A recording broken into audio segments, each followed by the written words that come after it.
June 6, 1944, 0530 hours. The English Channel. The sea moved like beaten iron under a sky the color of wet ash. 20-year-old Oberjefreiter Klaus Hartmann pressed his face against the cold concrete of Wider Stanzenist 62, his observation post overlooking Omaha Beach, and watched the horizon dissolve into something impassable. At first he thought his eyes were failing him, a trick of the pre-dawn light playing across the water. But as the minutes crawled forward and the darkness began its slow retreat, the truth materialized like a fever dream made manifest. Ships, thousands of them, more ships than he had ever seen, more than he had imagined could exist in all the world's oceans combined. They stretched from north to south beyond the limits of vision, a steel armada that seemed to have been conjured from the depths by some ancient and terrible god. But it was not the warships that seized his breath and held it captive in his chest. It was the smaller vessels, wooden boats, fishing craft, pleasure yachts, harbor tugs, an impassable flotilla of civilian ships painted in military gray, each one carrying men toward the beaches he had been promised were unconquerable. The smell of salt and diesel fuel mixed with the acrid tang of his own fear. Hartmann's fingers trembled as they found his field telephone, the Bakelite handset suddenly heavy as an artillery shell. Behind him, in the reinforced bunker, his comrades were waking, sensing through some primal instinct that this morning was different from all the mornings that had come before. For 23 months they had waited. For 23 months they had stared at these empty waters and believed the promises of Reichsmarschall Göring, of Field Marshal Rommel, of the Führer himself. The Atlantic Wall was impregnable. The beaches were fortified with steel and concrete, with minefields and obstacles, with interlocking fields of fire that would turn any invasion into a massacre. No army could cross the channel. No force could breach these defenses. They had been told this so many times that it had become liturgy, a catechism of certainty in an uncertain war. But the horizon now spoke a different language entirely. 3 years earlier, in the winter halls of the Reich Chancellery and the underground bunkers beneath the Wolf's Lair, German military architects had conceived of a defensive barrier that would render Western Europe immune to invasion. The Atlantic Wall in the harsh consonants of German, was to be the crowning achievement of defensive engineering, a concrete manifestation of Fortress Europe. From the Spanish border to the northern coast of Norway, 670 miles of coastline would be transformed into an unbroken line of bunkers, gun emplacements, beach obstacles, and minefields. Hitler himself had decreed it, allocating millions of tons of concrete and steel, conscripting hundreds of thousands of workers from occupied territories, diverting resources even as the Eastern Front consumed men and material at an apocalyptic rate. The statistics were staggering, the kind of numbers that appeared in propaganda newsreels and military briefings, repeated until they took on the weight of geological certainty. More than 12,000 fortified positions, 6 million mines laid along the beaches, 500,000 beach obstacles, steel hedgehogs, Belgian gates, log ramps studded with mines, concrete bunkers with walls 6 feet thick, designed to withstand direct hits from naval guns, artillery batteries housing guns taken from captured French and Soviet stocks, their barrels trained on predetermined killing zones, where any landing craft would find itself caught in a crossfire from which there could be no escape. And manning these defenses, 58 divisions of German troops supplemented by conscripts from occupied nations, a force numbering over 850,000 men who had spent months drilling, preparing, waiting for an invasion that intelligence reports insisted must come at Pas-de-Calais, the narrowest point of the channel, the most logical target. But as Hartmann watched the armada materialize from the pre-dawn gloom off the coast of Normandy,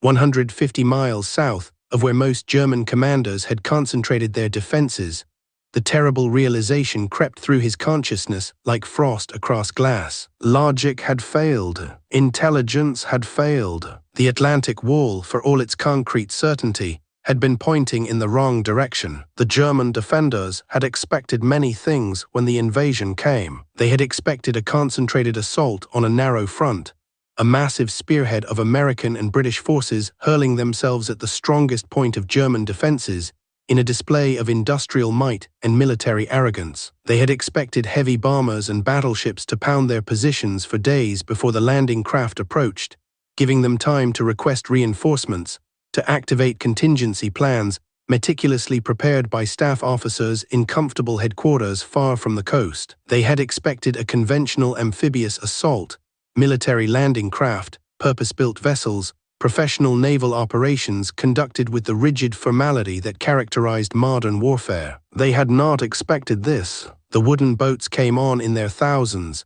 and with them came the shattering of every assumption upon which the German defense had been constructed. These were not purpose-built invasion craft. These were the vessels of a different kind of nation entirely.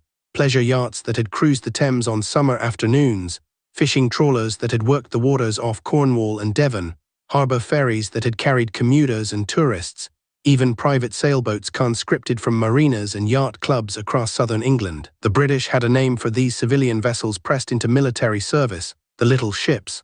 But there was nothing little about the vision they presented that morning, nothing small about the audacity of their deployment or the industrial logic that had placed them here, in the waters off Normandy, as essential components of the largest amphibious invasion in human history. Operation Neptune, the naval component of the larger Operation Overlord, had required military planners to solve a problem of mathematics and physics that seemed to border on the impossible. To establish a beachhead in France, the Allied forces needed to transport and land approximately 156,000 men in the first 24 hours. But the beaches of Normandy had no deepwater ports, no harbour facilities where large troopships could dock and disembark their human cargo in orderly fashion. The nearest major port, Cherbourg, was heavily fortified and would take weeks to capture. This meant that the entire invasion force would need to be ferried from large transport ships anchored offshore to the beaches themselves,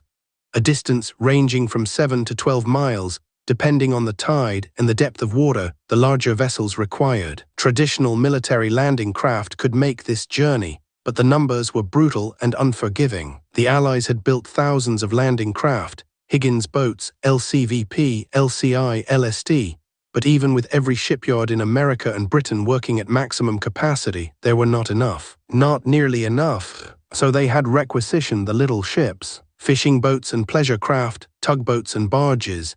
Any civilian vessel that could float and carry men was registered, modified, painted military grey and pressed into service. By the time the invasion fleet assembled in the harbours and estuaries of southern England in late May 1944, the Armada numbered 939 vessels of all types, battleships and destroyers, cruisers and minesweepers, transport ships and hospital ships, and among them thousands upon thousands of wooden boats crewed by civilian volunteers, merchant seamen, and military personnel who had learned to sail in peacetime and now found themselves part of the greatest military operation ever conceived. Hartmann had heard rumors of Allied preparations, whispers that filtered through intelligence reports and interrogations of captured commandos. But rumors were one thing. This reality, unfolding before him as the dawn light strengthened and the true scale of the Armada became visible, was something else entirely. This was not merely military superiority. This was abundance. This was the visible manifestation of an industrial capacity so vast that it could afford to turn pleasure boats into instruments of war, could conscript every floating thing along an entire coastline, and still have reserves, still have more. The wooden boats were not evidence of Allied desperation or shortage.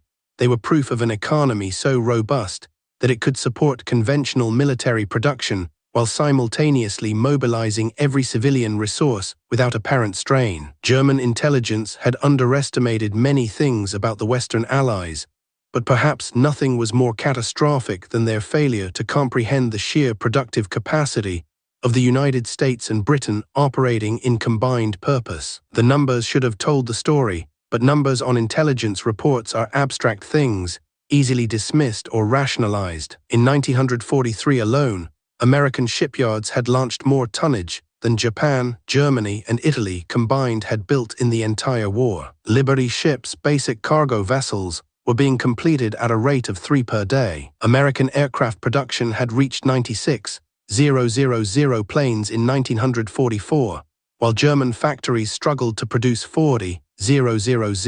American tank production exceeded German output by a factor of 4 to 1. But these were statistics, columns in reports that circulated through Wehrmacht headquarters and were analyzed by officers who had never seen an American factory who had no reference point for industrial operations on such a scale. The wooden boats were different. The wooden boats were visible, tangible, impossible to explain away or dismiss with bureaucratic optimism. They were a message written in oak and pine and fiberglass, in fishing nets and yacht rigging repurposed for military use. They said, "We have so much that we can spare even this. We are so rich in vessels that we can send pleasure boats to war and still dominate the seas. We have conscripted not just our military shipyards but our entire maritime culture, and the sum of it dwarfs your careful preparations, your concrete bunkers, your Atlantic wall." The bombardment began at 0550 hours. The battleships and cruisers anchored offshore opened fire,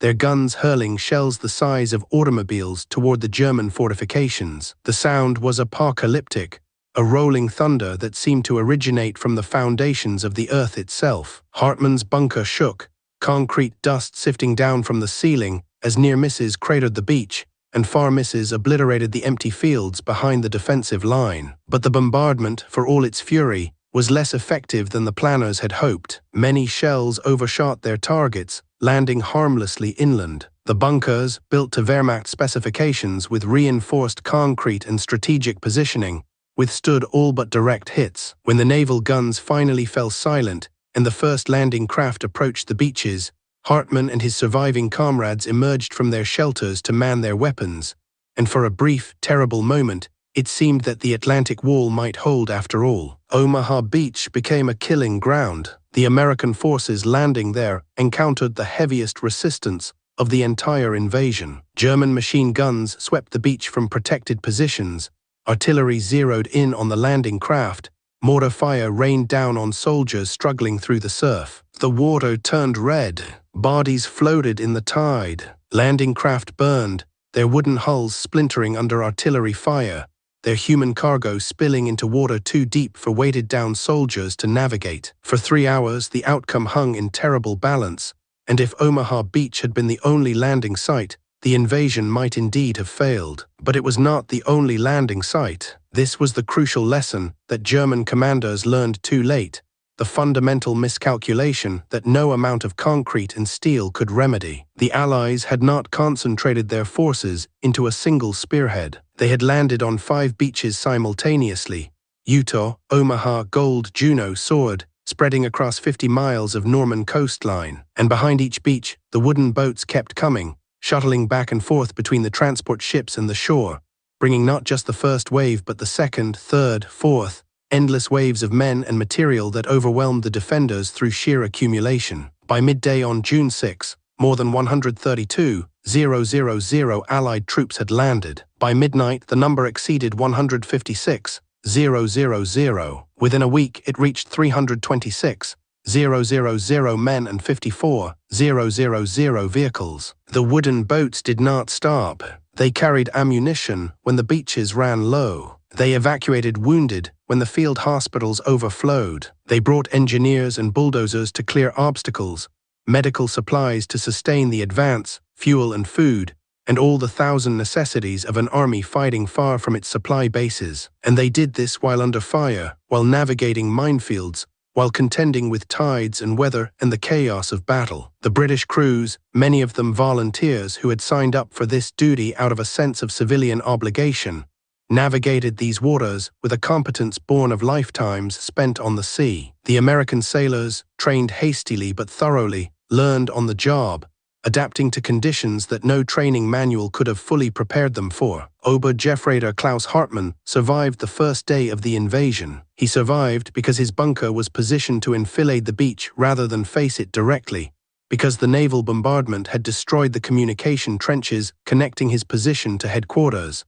because in the chaos and smoke and confusion of battle, larger forces flowed around his isolated strongpoint and left him cut off but alive. On the evening of June 6, as darkness finally brought a pause to the fighting, and the beaches behind him swarmed with Allied engineers constructing supply dumps and aid stations, he sat in his bunker and tried to understand what he had witnessed. The Atlantic Wall had not fallen because it was weak. It had fallen because it was irrelevant. The Allies had not attempted to breach the wall at its strongest point. They had simply gone around it, over it, through it with a force so massive and sustained that individual defensive positions, no matter how well constructed, became islands in a rising flood. He thought about the wooden boats. That image would haunt him through the years of captivity that followed his surrender 2 days later, through the decades of peace that came after the war's end. He would remember how they kept coming, how there always seemed to be more, how the horizon never emptied of ships. It was not their military efficiency that disturbed him, though that was impressive enough. It was what they represented. A civilization with resources so abundant that it could afford to be inefficient, could afford to use fishing boats for military logistics because it had fishing boats to spare. Germany had mobilized every resource, had stripped its economy to the framework, had drafted its children and its grandfathers in the desperate final months of the war. And still, it had not been enough. The wooden boats were proof of a larger truth that German propaganda had spent 5 years obscuring.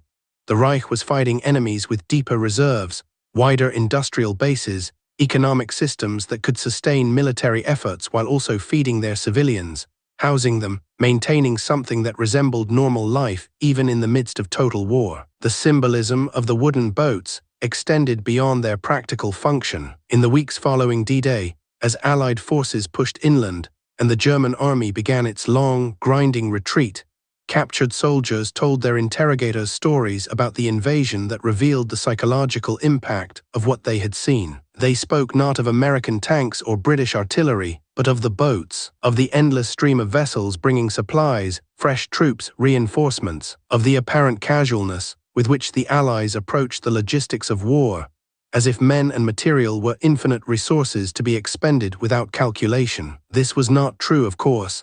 Allied commanders counted every casualty, measured every expenditure of ammunition and fuel against limited supplies. But to German soldiers accustomed to shortages, to units that had fought for months on the Eastern Front without adequate winter clothing, without enough ammunition, without sufficient food, the Allied approach looked like the operations of a different species of military organization entirely. One particular vessel became the subject of a minor legend that spread through prisoner-of-war camps in the years after the invasion. A converted Thames pleasure yacht named the Marlborough. In peacetime, she had carried tourists on afternoon cruises, serving tea and biscuits while a gramophone played popular music. On June 6, 1944, painted grey and fitted with temporary benches, she made 17 trips between transport ships and Sword Beach, ferrying troops and supplies through waters churned by shell fire and scattered with wreckage. Her civilian captain, a 58-year-old man named Thomas Weatherby, who had spent 40 years piloting boats on the Thames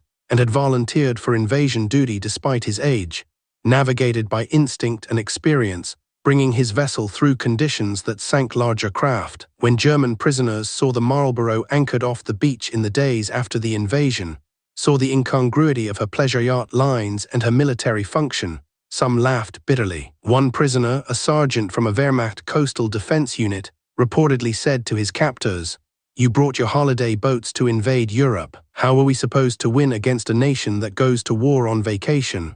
The comment, half joke and half observation, captured something essential about the clash of civilizations that the invasion represented. Nazi Germany had organized itself as a warrior state, had subordinated every aspect of society to military purpose, had embraced an ideology of sacrifice and hardship as virtues necessary for racial survival. The pleasures of peacetime, leisure, consumer goods, individual choice, were luxuries that the Reich could not afford in its existential struggle. By contrast, the Western Allies, particularly the United States, had maintained a remarkable degree of civilian normalcy, even while fighting a global war. American factories produced not just tanks and planes, but also continued to manufacture consumer goods, albeit in reduced quantities. American cities were not bombed. American civilians were not starving. American culture continued to generate movies and music and literature throughout the war years. This was not evidence of insufficient commitment to victory, but rather of economic capacity so vast that the nation could fight a two-ocean war, while also sustaining a domestic standard of living that would have seemed like fantasy to European populations. The wooden boats embodied this paradox. They were military assets, essential to the invasion's success, but they retained the marks of their peacetime origins, yacht club names painted over with military grey, fishing nets stuffed into storage holds alongside military equipment, rigging designed for pleasure sailing pressed into service hauling supplies. They were neither fully civilian nor fully military, existing in a hybrid space that German military culture, with its rigid distinctions and hierarchical organization, struggled to comprehend. How do you fight an enemy that can blur these categories so completely? How do you defeat a nation that can mobilize its entire maritime heritage, commercial and recreational, professional and amateur, into a coherent military operation without apparent strain? The Atlantic Wall had been built on assumptions that seemed reasonable to German military planners. It assumed that the Allies, like any rational military force, would concentrate their attack at the most logical point. It assumed that German defensive advantages, interior lines of communication, fortified positions, experienced troops, would offset Allied numerical superiority. It assumed that the Channel itself was a barrier that would constrain Allied options and limit the scale of any invasion attempt. All of these assumptions were flawed, but the flaw was not in the logic but in the premises. The Allies were operating under different constraints, playing by different rules, drawing on resources that German calculations had failed to adequately measure. By June 12, 1 week after the invasion, Allied forces had consolidated their beachheads into a continuous front 50 miles wide and 10 miles deep. More than 326,000 troops had landed, along with 54,000 vehicles and over 100,000 tons of supplies. The wooden boats continued their shuttling operations, supplemented now by 2 artificial harbors, mulberry harbors, that Allied engineers had towed across the Channel in sections and assembled off the Norman coast. These harbors, massive constructions of concrete caissons and steel pontoons, allowed ships to dock and unload in deep water without needing to capture a port. They were yet another example of the Allied approach to war.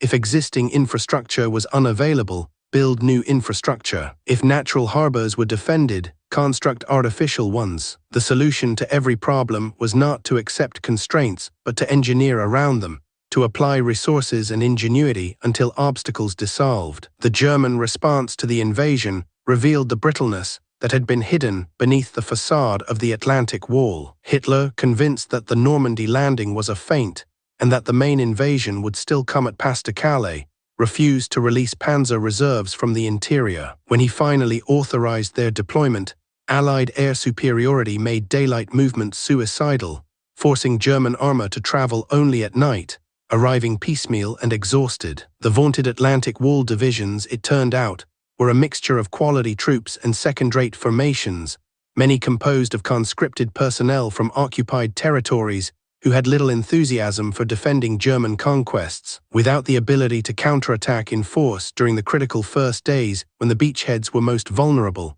the German defense devolved into a series of local actions, bitter but ultimately futile attempts to contain an expanding Allied presence. Individual battles were fierce and costly. The hedgerows of Normandy, thick earthen berms topped with vegetation that divided the Norman farmland into small, enclosed fields, provided natural defensive positions that German troops exploited with skill. Allied casualties mounted as attacking units found themselves trapped in killing zones with limited room to maneuver. The battle for Keene, originally planned to fall on D-Day itself, dragged on for weeks, the city becoming a charnel house of rubble and corpses as British and Canadian forces ground forward against determined resistance. But the outcome was never truly in doubt after the first week. The Allies could replace casualties, could bring forward fresh divisions, could sustain the offensive through sheer material abundance. The German defenders, increasingly cut off from resupply as Allied air forces dominated the skies and French resistance fighters sabotaged rail lines,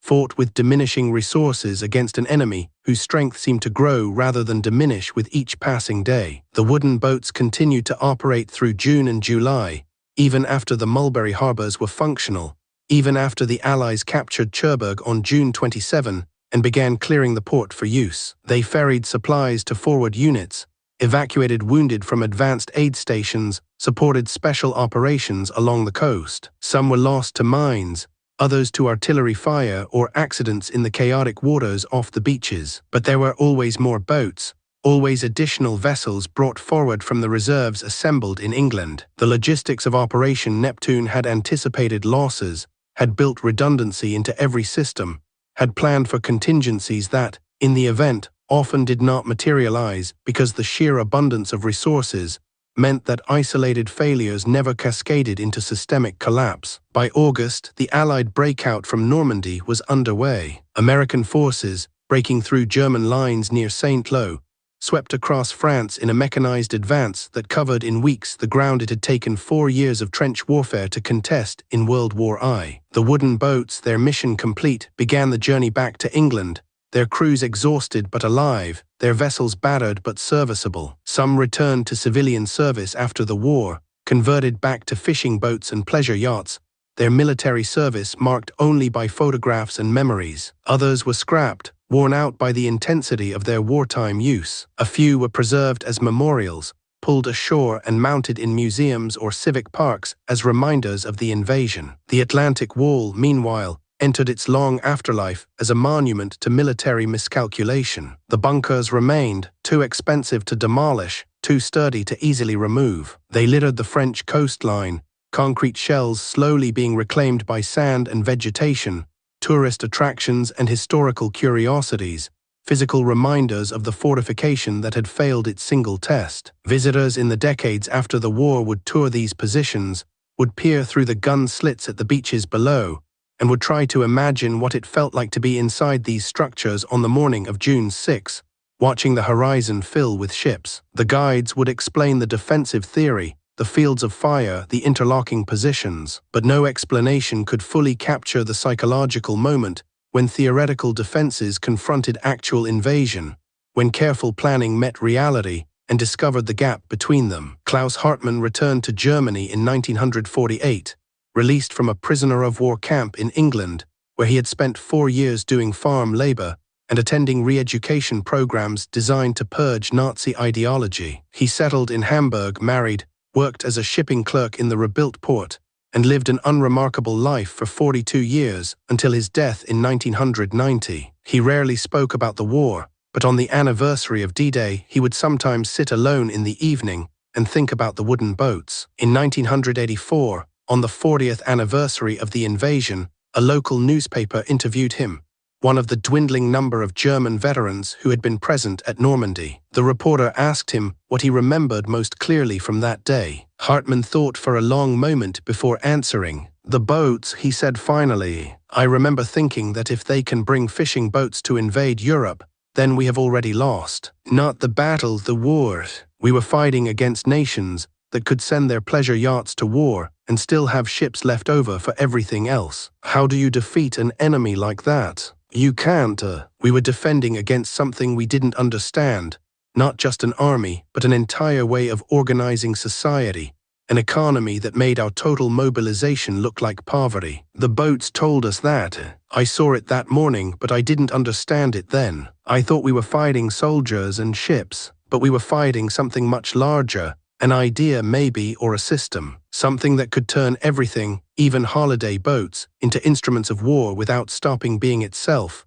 The interview ran on an inside page, a minor human interest story about an elderly veteran's memories, but Hartmann's observation contained a truth that military historians would spend decades unpacking in dissertations and books about the war. The Allied victory was not simply a matter of superior tactics or braver soldiers or better generals, though all of these played roles. It was fundamentally an industrial and economic victory, a demonstration that the democratic capitalist systems of the Western Allies could mobilize resources more effectively, sustain military operations more efficiently, and maintain social cohesion more successfully than the totalitarian states they fought against. The wooden boats were a small part of this larger story, but they were a revealing part, a visible symbol of the depth and flexibility of Allied resources. The Wehrmacht had prepared for a conventional enemy, following conventional doctrines. Instead, they faced an enemy willing to improvise,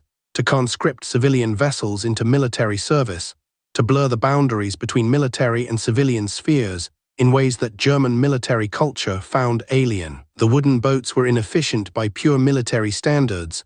Purpose-built landing craft could carry more, operate faster, withstand battle damage better. But the Allies could afford inefficiency. They could afford to supplement their purpose-built vessels with civilian craft because their economic base was wide enough and deep enough to sustain both approaches simultaneously. This was the advantage of abundance, the military dividend of an economic system that produced vast surpluses even under the pressures of total war. In the end, the Atlantic Wall fell not because it was stormed by heroes, though there was heroism in abundance on those beaches, but because it was overwhelmed by logistics. The wooden boats, unglamorous and overlooked in many histories of the invasion, were as essential to the Allied victory as the paratroopers who dropped behind enemy lines or the infantry who struggled through the surf under withering fire. They represented the unglamorous reality of modern war, that battles are won not just in moments of courage, but in months of planning, in the accumulation of resources,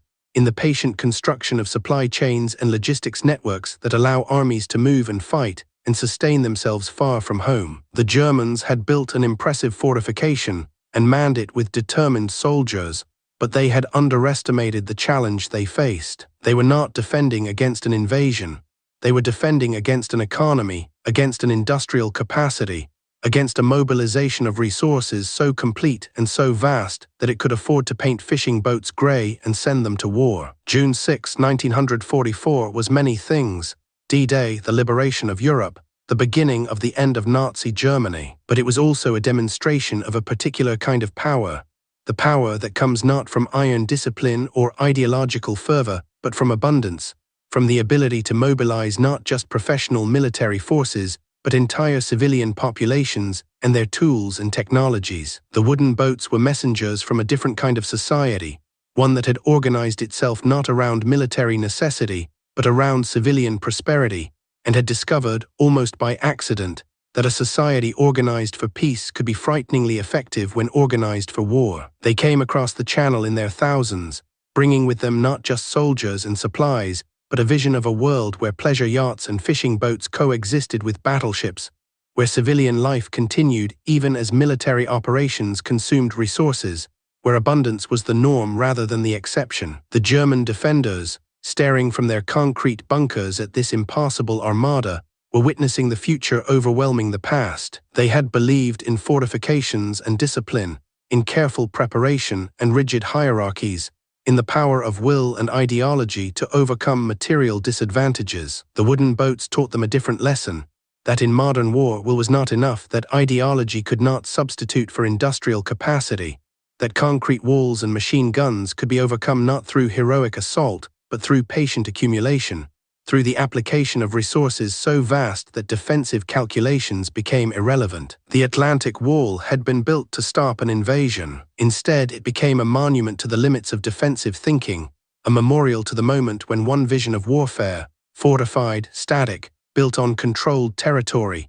confronted another vision based on mobility, logistics, and overwhelming material superiority. The wooden boats carried more than soldiers to the shores of Normandy. They carried a truth about freedom that no amount of propaganda could obscure. Totalitarian systems promised efficiency, control, unity of purpose. But here, in the chaos of invasion, was a different kind of efficiency, the efficiency of a system flexible enough to turn civilian vessels into military assets, democratic enough to rely on volunteer crews, wealthy enough to sustain both military operations and civilian life simultaneously. The boats were argument made manifest, proof written in oak and pine and grey paint. They said, a free society properly mobilized can outproduce and outlast any tyranny. Liberty is not a weakness, but a source of strength. Democratic nations, far from being soft or divided or weak, can summon resources that dictatorships, for all their martial posturing, cannot match. This was the lesson that Klaus Hartmann understood too late,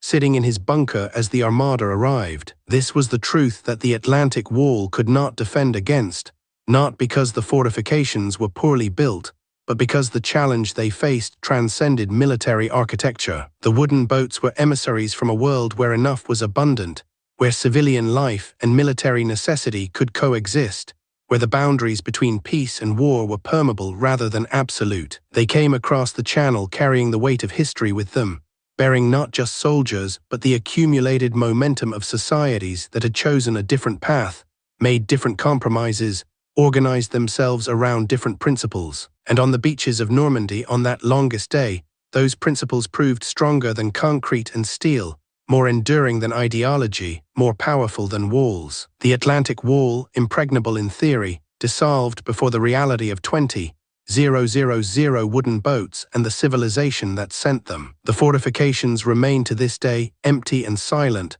monuments not to strength, but to the illusion of security, reminders that in the end, no wall is high enough to hold back the tide of history when it turns. The wooden boats have mostly vanished, returned to civilian service, or broken up for scrap, but their legacy endures, in the world they helped to liberate, in the lesson they taught about the power of free peoples united in common cause, in the truth they proved about abundance and freedom, and the deep reserves of democratic nations when survival demands their full measure.